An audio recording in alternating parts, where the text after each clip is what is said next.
Hi, everyone. Welcome to Mama Wears Athleisure. I am your host, Mariela de Santiago, a first-time mom.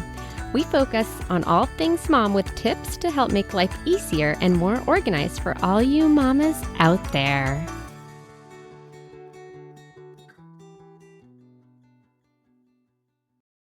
Hi, everyone. So today we're going to talk about what a birth plan is with Katrina Tessier.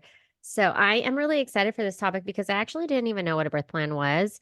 And although I know a little bit more, I feel like I'm still not as knowledgeable as maybe I could be or should be.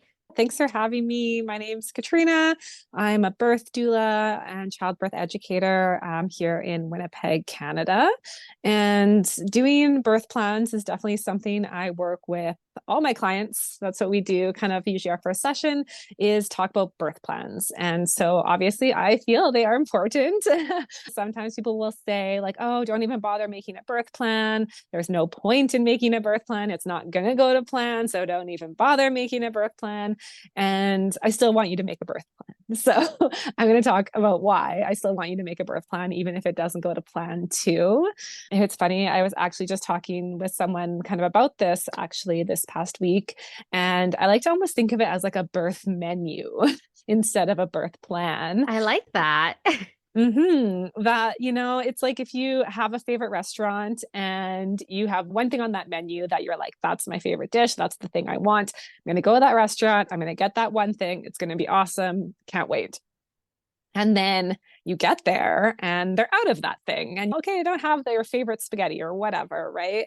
And it's going to change how you feel about that restaurant. It's going to change your experience. It's going to maybe even ruin your night if you really wanted that thing. And that's why I like to think of building a birth plan as like looking at the menu before you're going out and looking at all of your options versus just deciding that you want one thing and having those expectations behind it. That when you build a birth plan, you get to look at the full menu of options that exist in having a baby, right? Whether that's where it is, who's going to be there, how that's going to look, what coping mechanisms you want to use. All of those things are like that menu. Okay, so before we get into what should be Mm-hmm. included, let's start off with the basics. What's a birth plan and what is the purpose of it? Because, like you said, some people will say don't even bother making one because nothing is going to go as planned.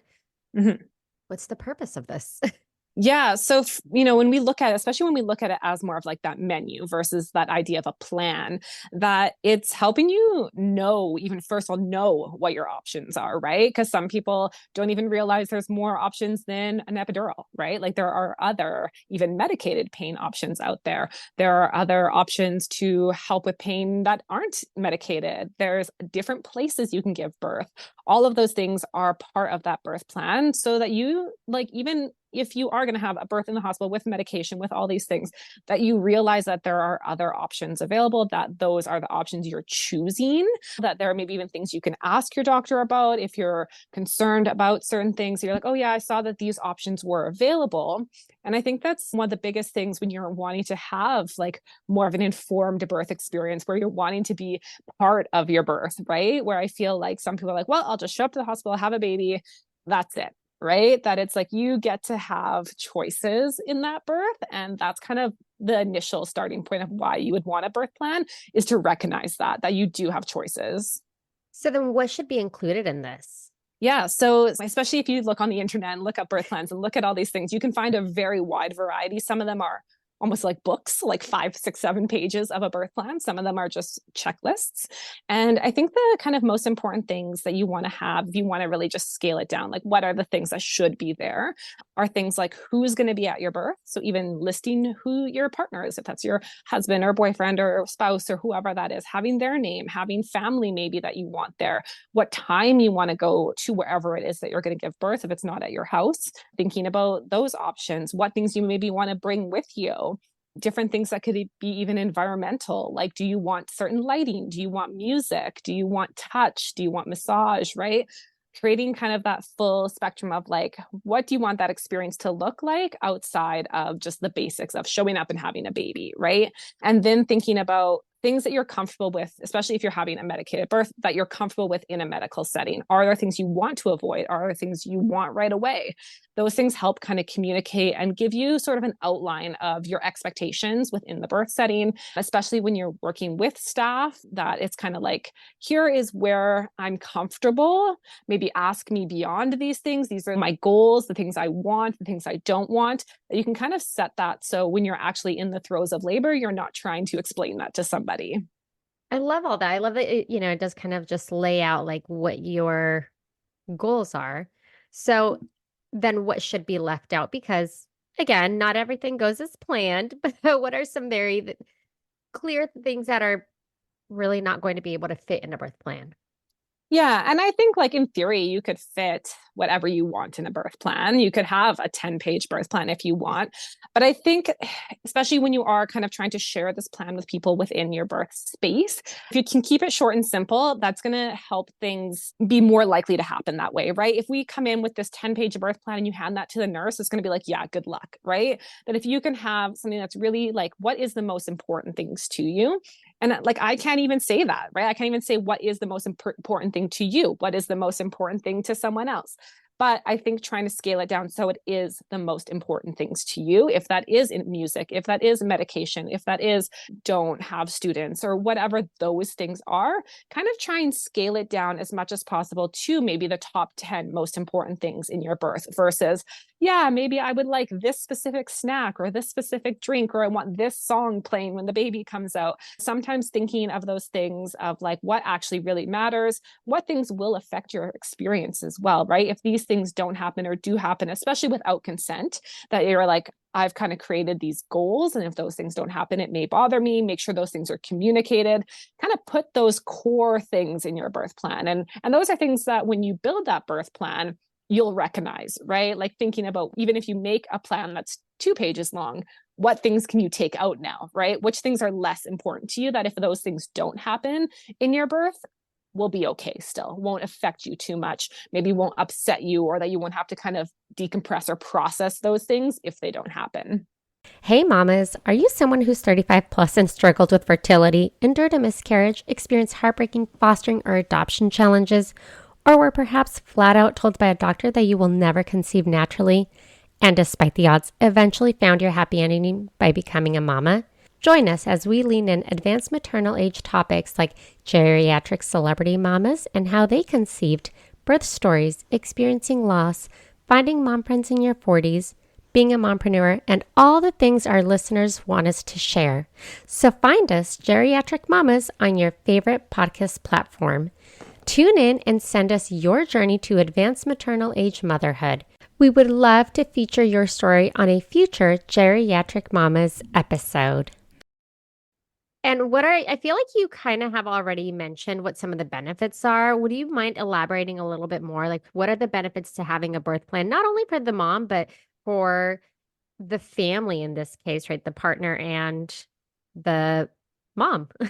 Yeah, for sure. So some of those things too can even help the partner, right? We don't want them to feel like maybe they're answering questions for you or making you feel like you should or shouldn't do something. So when we kind of create this birth plan and go over with our partner, they can understand where you're coming from too, so that they can be a really good support person in your birth as well, right? So that they're kind of on the same page as you. Have this conversation with your doctor and midwife beforehand too, so they're on the same page with you. It kind of helps give everyone an overview of like what your expectations are in birth.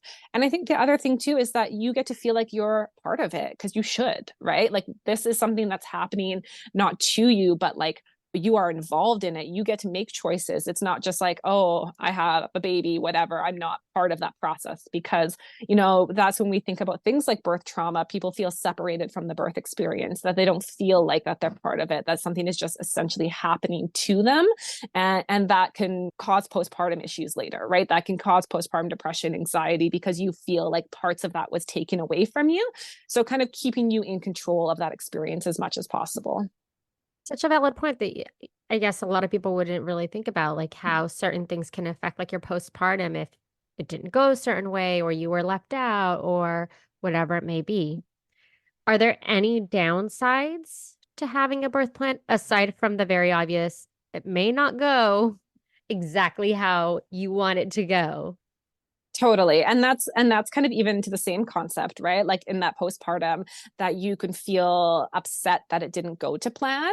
And that's where I like to look at it as, and some people will even call it birth preferences, or thinking it of that menu I that like you that. get to, it's not so much like this is the plan, and if it doesn't happen, that's terrible. It's more like creating like a roadmap, right? Like if we have to take a detour, I'm okay with this detour over this detour, right? And if we have to take another detour, okay, well, I've kind of prepared for that as well, that you're still in control. Even if things do go kind of sideways, you still can make choices. If, you have to have an induction or you have to have a C-section, there are still things that can be in that birth plan as well that cover those things, so that, again, you don't feel that disappointment, because we don't want that disappointment happening either way, that you wish you prepared more, or that maybe you prepared too much and you didn't get the exact perfect thing that you wanted, and now you feel disappointment as well, right? Feeling that you still get to make choices and you're in control of those choices throughout the whole process will definitely set you up for a better postpartum period. Finally, my last question. Do you have any other tips, suggestions, or recommendations, or anything that is like super important that anyone listening should take away with them regarding a birth plan?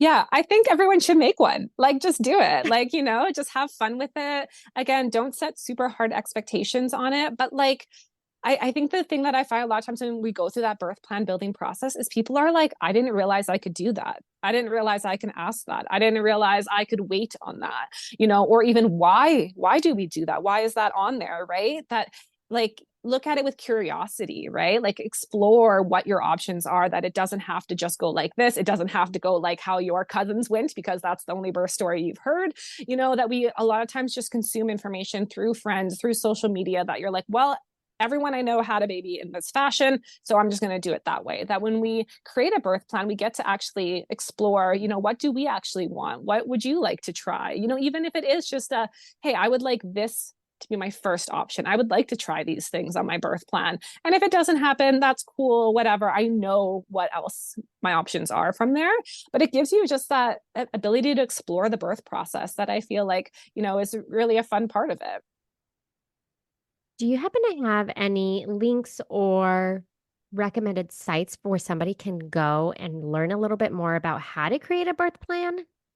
Definitely. So I, on my own website, have a birth plan building ebook, which has like 40 different pages of different styles of birth plans. It has a postpartum plan. It gives you a lot of variety in what your birth plan might look like, right? Because some people like to use different styles of birth plans. So that's why I kind of put that book together, to give different options on, like, do you want a checklist? Do you want like a vision board like birth plan? Do you just want that postpartum birth plan to help prepare for that portion, right? Which is, I think, a big component of as well, is that we often don't prepare enough for the postpartum period. Like, what are you going to do when you get home? Who do you want to visit? Who's going to take care of the pets? All of those things are part of that, which I find like a very useful tool.